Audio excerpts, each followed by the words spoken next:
right. My name is George Reis, and I own Ocean and 26 restaurants, which is no longer down in Southside. Right. And you have a new project. Yes, we do. Changing 26 to Five Point Public House Oyster Bar. Very exciting. I am. On the you. Nice to meet you. And on the you now. On camera.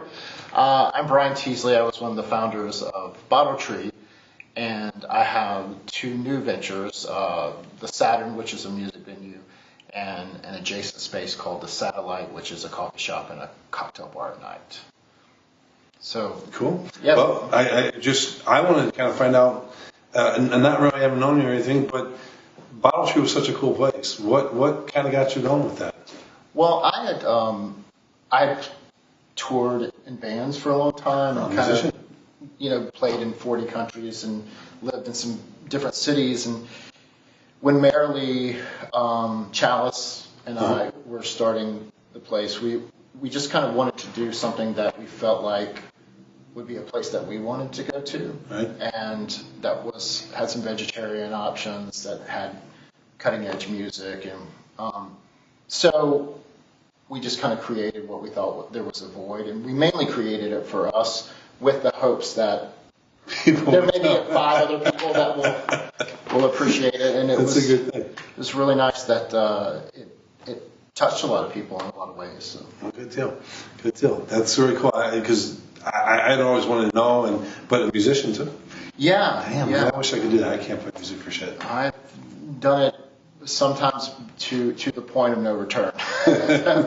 Well, you started Ocean in 2002, right? Yeah. We started Ocean 2002. Moved here to start it. Kind of moved around a bunch of cities. Right. Yourself. Where were the cities? Atlanta, Dallas. Right. I'm from upstate New York. Uh-huh. A couple different places like that, and just always have enjoyed cooking and had an opportunity to open our own, and jumped on it. And then opened the second place about the same time you opened Bottletree in 2006. So, what do you think from Birmingham? There was an article, I forget where, that was just like put Birmingham in the top 7 under the Zag. Yeah, yep. Exactly. And what do you think the difference? There's always been a good high-end food culture and everything here, but what do you think the difference in the landscape of restaurant touring from 2002 is to now in 2015? I think honestly, the homegrown base of people, and you may see this too with yourself or just people in general, are talented and staying. Right. And they're feeding and growing this area with more people. There's a couple of great guys that used to work for me. They're now out there doing their own stuff here in town. Right. And they're great. And so it's a self-growing, self-feeding type thing. I mean, even in your neighborhood, there's a couple guys that work for me. And so gone away and then come back with and so I think a lot of that's coming from the bottom up. I really enjoy this. Enjoy seeing it happen. Fortunate to have a place that's done well, but excited about a new venture and getting it going. And so you're open now, right? We're open. We opened about 3 weeks ago, May 1st. Yeah, that's right, man. Yes. You got a whole month of shows lined up, too. I know. It's a tough thing in the venue world because you have to pick a hard date, because a lot of the national touring shows get booked 6 months in advance. Right. So we had to decide back in late December that we were going to be open May 1.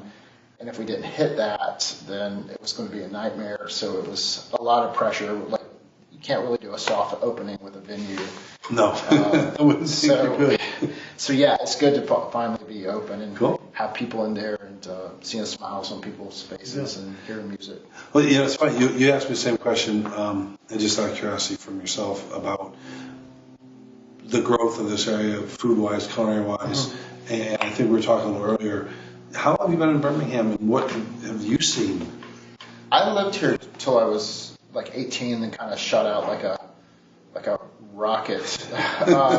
Couldn't wait to get away. And like toured and lived in some other cities, and then I came back when Marilee and Chalice and I were together, and before we were starting Bottletree, we met in Philadelphia, and just I think you actually said off camera a second ago that Birmingham's changed more in the last 3 or 4 years than it has in the prior 20. Right.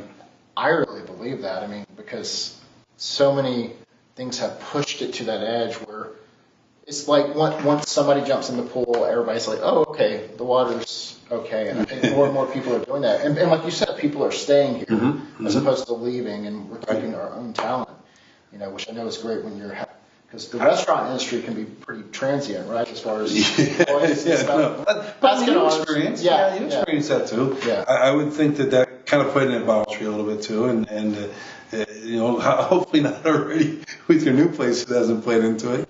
But it is. But to see people stay, and we're going to draw more talent to this town. We're drawing more people and more talent. I'm interested to ask you, with all your experience at this point and having a place that's been around for 13 years, do you ever learn to delegate and let go and step back, or you always feel like you have to oversee everything and be there? Damn. Yeah, because it's a hard thing to do. It's hard. That's a good question. The people who know me would say, no, I can't do it. Right, of course. The politically correct answer I'm going to give you is, oh, yeah, I do that all the time. Right. I have great people. I give it to them all the time. I consider my baby in a sense, a third child, if you will. And I have a hard time letting go of some things. Right. But at the same token, you have to be successful. Sure, yeah.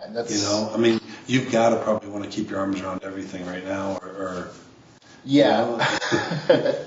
It's, I think maybe we're like-minded in ways like with the detail of the menu and to the attention to everything that you do over at your places. Is we really try to make it a place where you notice things different, in different times, and you come in, make the programming diverse, and it's without those details, you could just be anywhere, So I feel like maybe we're the same on that. I used to always call it kind of the eye. Right. You're different in a sense because we have the eye. Right. You like you just said, detail. It's like you can see it where 4 people could walk right by it, and not even catch it, and you're kind of like, no, somebody please see it with me. Right. You know what I mean? There's the old famous interior decorator quote of you look but you don't see.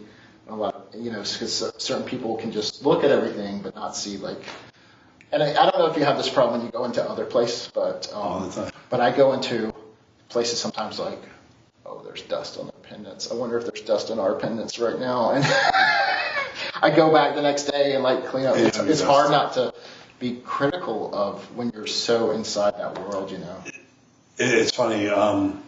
My girlfriend has said sometimes it's hard to go out to dinner with you. I bet. Because it's like you're sitting there like, could you just stop and eat? And you're not trying to pick apart the place you're at, but like you just said, it's more that, oh God, I see this. Do we do that? Right. Could we do that better? Or maybe they're doing it really good, and you're like, oh man. Why am I not seeing that? Damn, how did they come up with it? Why didn't I see it? Yeah. No, that's cool. That's good. I like that. I feel the same way about that. So are you still getting to travel and where do you get your inspiration to new ideas, new food? Sometimes I like to do what I call bounce the ball with my staff. My pastry chef's a great example. Something might become seasonal or seasonality, right now, strawberries. And I'll walk up to her and I might have a strawberry in my hand. I might just set it on her workstation. Right. And she'll look down at it. And once she gets done cussing me out and telling me to, she goes, okay, so you want me to do something with strawberries? Right. And you're like, yeah. And then we bounce the ball. So she comes back with some ideas and then she puts something in front of me and I say, oh, that's really cool. But what if we did this too? Right. And she's like, okay, yeah, I'll put that in there. And then we bounce the ball. Yeah. And we come back and forth. And at this point, where I'm at and everything I do, I like the feedback from the people that work with me and try to bring in that buy-in and belief and the fact that I don't have the hard chip on the shoulder anymore. I don't have to be. Well, that's why you hire smart, creative people in the first place. Is to surround yourself with. Right. I think sometimes I feel like the only real skill I have is to get a great team of people together and then take credit for everything they do. You know what? I get a little bit, but I'm not totally. No, you're not, because that's a great skill to have, because I like to emulate it too, and Right. I'm the same way with it.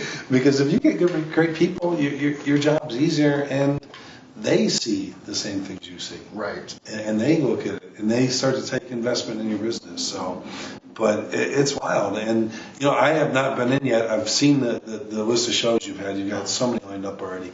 But then the coffee shop is coming up Yeah, soon? no, the coffee shop's open It just at opened, 7 cool. o'clock every day. It's and we're real lucky to get hooked up with Stumptown out of Portland, which you're kidding me.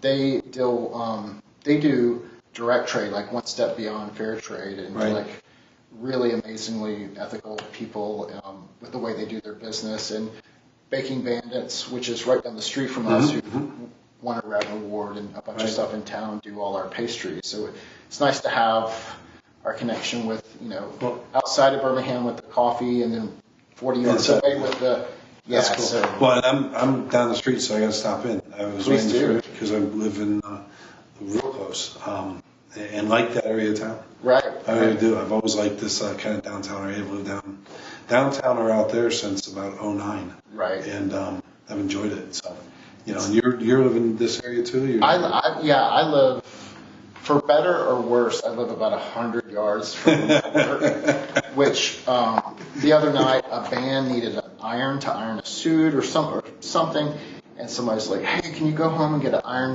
And the Avondale Brewery was packed, so I was literally like walking down the street with an iron, to come back to because people know, Yeah. we're out of toilet paper, go to your house. That's good. So it's good and bad. It's nice to have the urban planning of being able just to walk to Right, work. right. But yeah. So But does it let you get away from work? no.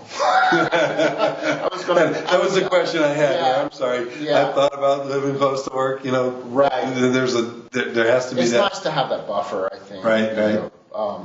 Being in the first year, I think it's nice to be Close. close. Yeah. What do you? I was going to ask you as far because we're in the same business as far as like not exactly just selling food or booze or tickets, kind of selling an experience. Absolutely. Where you want people to come multiple times. Sure. And it's not just it's everything. Right. What do you think is one of the biggest challenges in piecing that all together? So it's not just somebody having a great tasting meal, Right. but it's also The whole package. yeah. It's really cool you said that. I couldn't agree with you more. I've always tried to tell the staff, and it's really cool to hear you say it because I think we're on the exact same page with that. We sell experiences. We really do. In this day and age, we sell experiences. Right. We do. We sell from walk in the door to walk out the door experience. And the hard part I've found is to convey to all the people that work with you that it is an experience from the get-go to the end. And that it's not just about the meal, the cooks, it's not just about the meal you put down. It's not just about the servers working to get the tip. It's about the fact that these people are buying an experience. From the minute they walk in the door, they're looking at everything Right. to be worth their money and value. When they walk out the door, Right. it's great. And I think the hardest thing with that has been is convincing people that they become a dinner and a show, or they become that piece for Saturday night, right. and they're active participants in the dinner and the show. And That's a great way to look at it. yeah, and if they're not active, then there's no dinner to show. Yeah. Cool.